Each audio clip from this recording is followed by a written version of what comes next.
She looked at the woman standing in the hotel lobby and made a decision in under 3 seconds. She saw braids.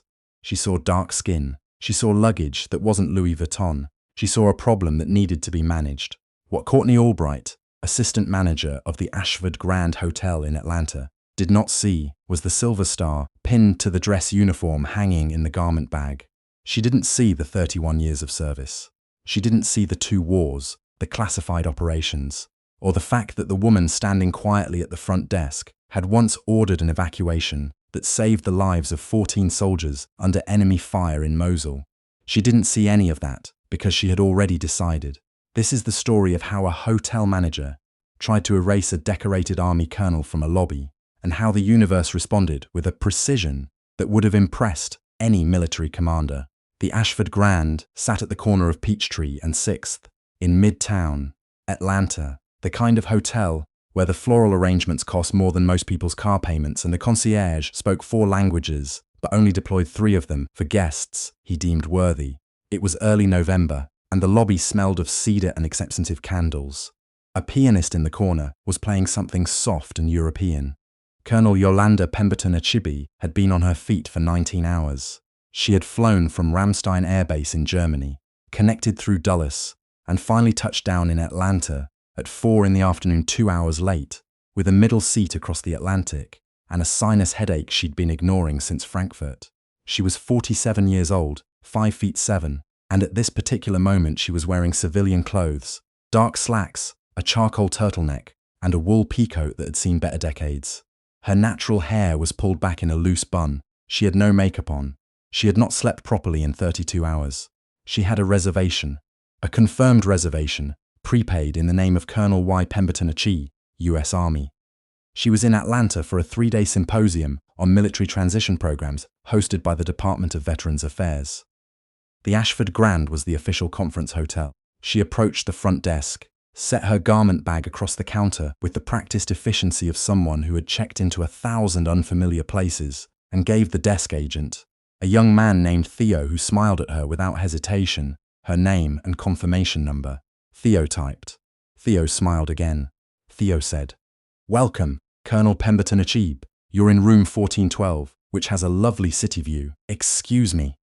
The voice came from the left. Courtney Albright materialized at the desk the way certain people do, as if she had always been there, as if the space had been waiting for her to fill it.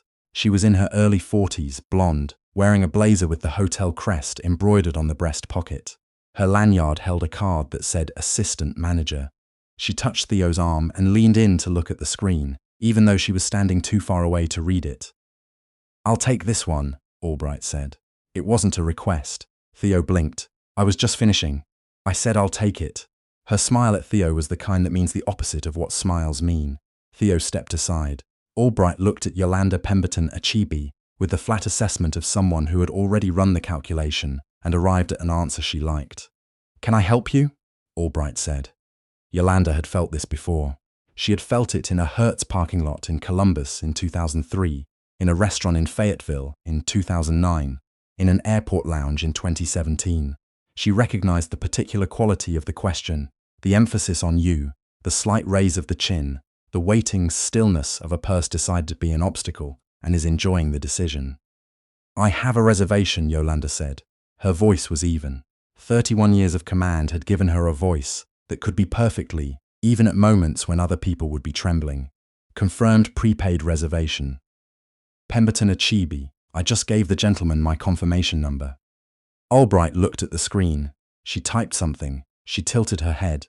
"I'm not seeing it. He just pulled it up. I'm not seeing it." Albright said it the same way the second time. No variation, no apology. A door politely closing. "Do you perhaps have the wrong hotel? There are several properties in the area." Yolanda looked at her. "I have the confirmation email on my phone, if that would help. Our system is what we go by. Then your system should show."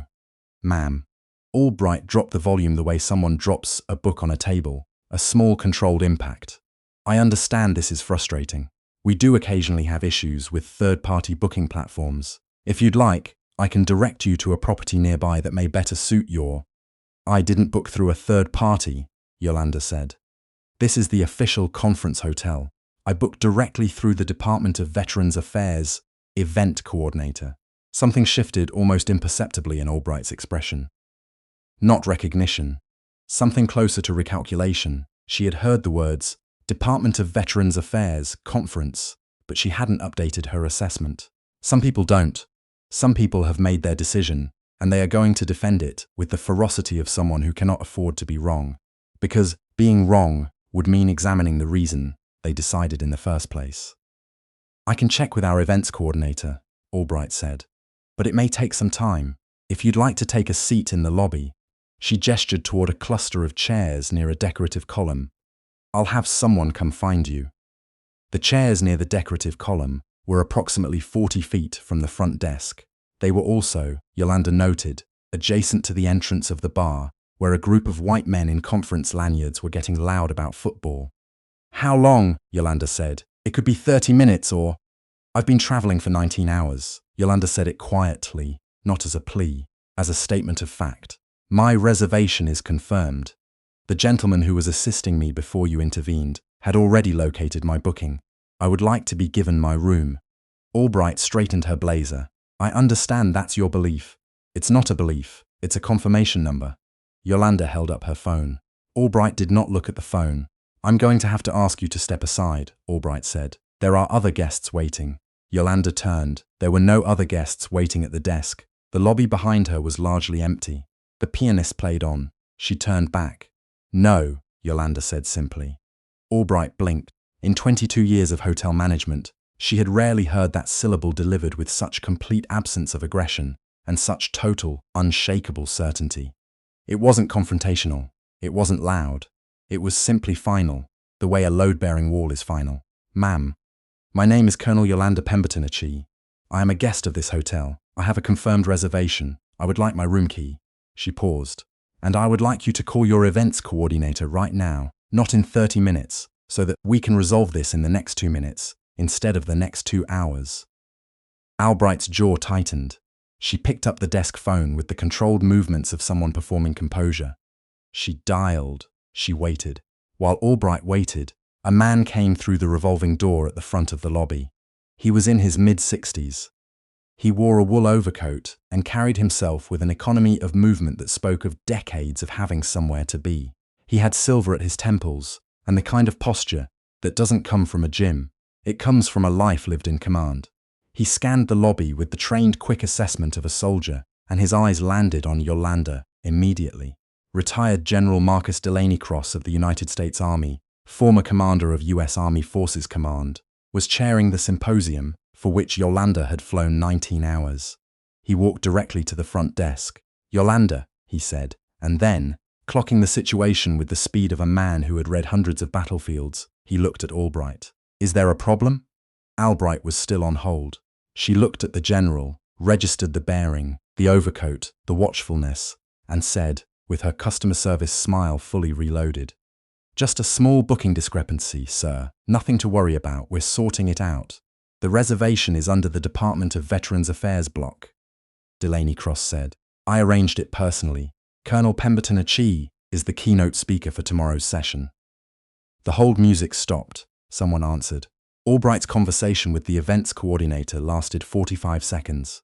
The color shifted in her face twice, once when the coordinator confirmed the reservation, and once when the coordinator said something else, something that made Albright's eyes cut briefly to the general, and then back down to the desk. She hung up. I apologize, Albright said. She said it with the mouth, not with anything else. There was a miscommunication on our end. Theo.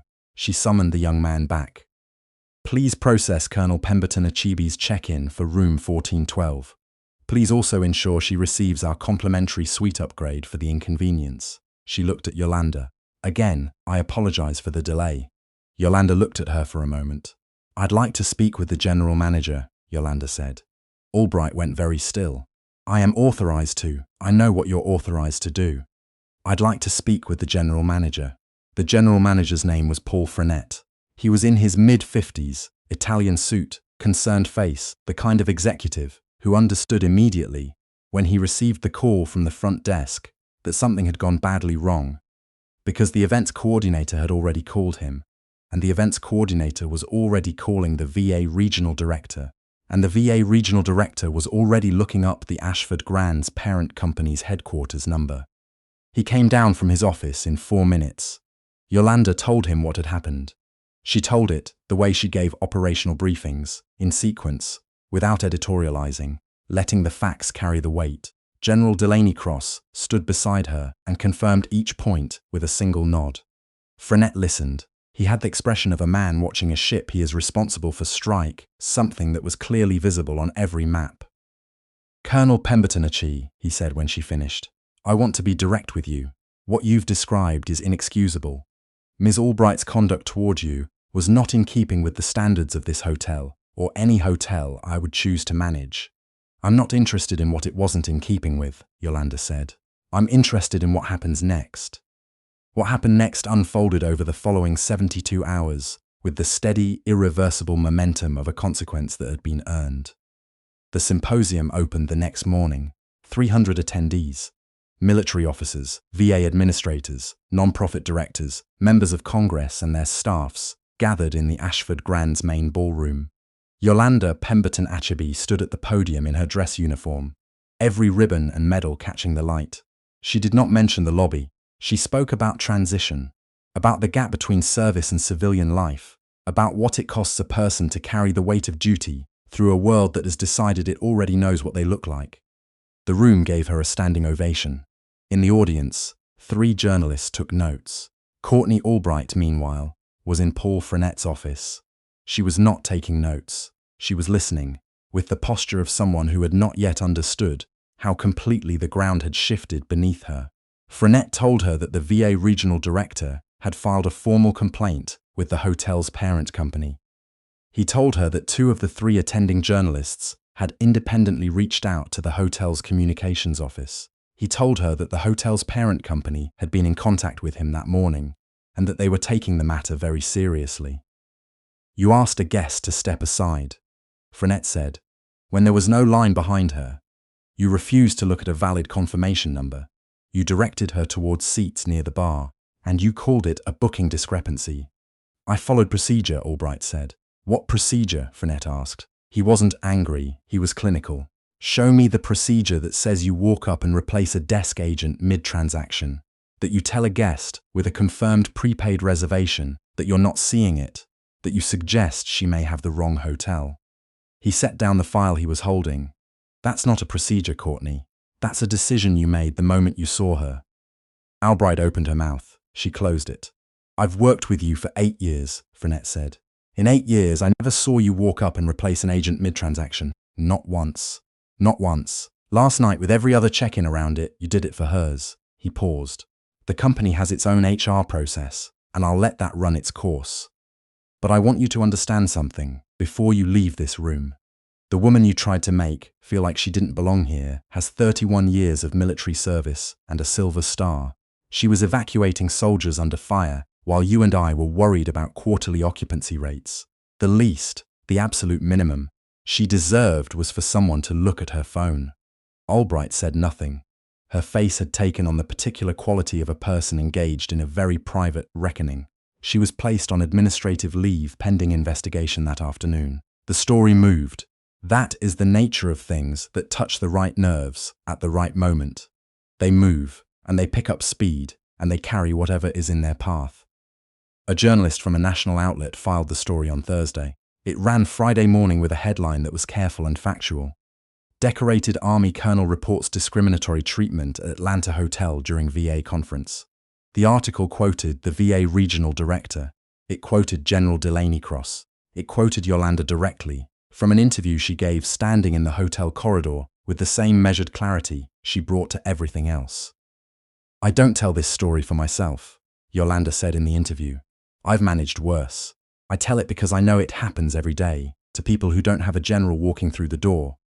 And those people don't get a sweet upgrade and an apology. They get told there's nothing that can be done." The article was shared 40,000 times before noon. The hotel's corporate parent issued a statement, then a second statement. The second one included language about an independent review of hiring and training practices. The VA regional director announced that the office would be evaluating its relationship with the Ashford Grand property. 3 of the 7 organizations that had been set to hold events at the hotel in the first quarter of the following year reached out to inquire about alternate venues. A veterans advocacy group started a petition calling for Albright's termination. It collected 12,000 signatures in 36 hours. Albright's sister saw the article. Her college roommate texted her. Her neighbor, a retired schoolteacher who had always given her a friendly wave over the fence, stopped waving. The investigation concluded in 11 days. The findings were not made public in detail, but the outcome was. Courtney Albright's employment at the Ashford Grand was terminated. She was not offered a reference. She was given a severance package that required her to sign a non-disparagement agreement, which meant she could not publicly tell the story from her side. She had decided, in 3 seconds in a hotel lobby, to become an obstacle, and the obstacle had turned out to be herself. 6 weeks after the incident, Yolanda Pemberton Achebe returned to Atlanta. She wasn't there for the hotel. She was there for a ceremony at the Marcus L.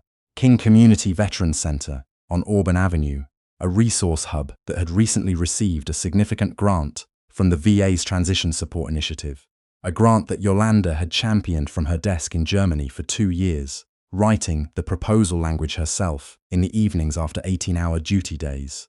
The center served veterans in the Atlanta area who were navigating housing instability, healthcare access, and employment transition. About 40% of the people it served were Black veterans. Many of them had spent years dealing with systems that looked at them the way a certain hotel manager had looked at a woman in a wool peacoat and decided before she even spoke. Yolanda stood at the entrance of the center, in civilian clothes again, watching people come in from the November cold. A young man with an army veteran cap and a folder of paperwork. 2 women talking quietly in the corner, one of them in a VA lanyard. A teenager who had come in with her grandfather and was looking around at the computer stations with something that might become curiosity if it was given enough room. General Delaney Cross came up beside her. "They're going to name the conference room after you," he said.